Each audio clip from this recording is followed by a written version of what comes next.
araw po, ako po si Jael Jacob D. Sino Cruz ng Grade 5 Abad Santos. Ito po ang mga kagamitan sa paggawa ng penlight.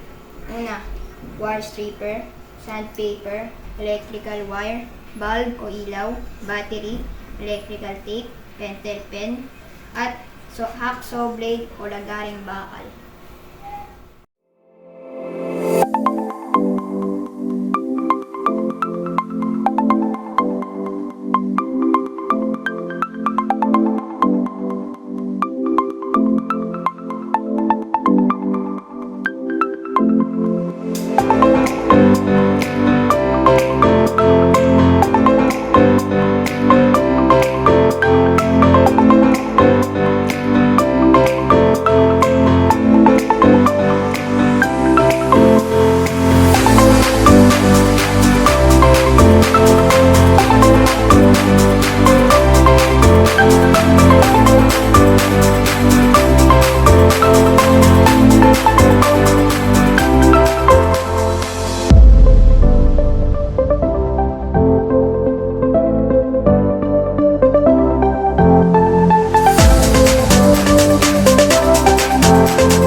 Ito na po ang aking ginawang penlight.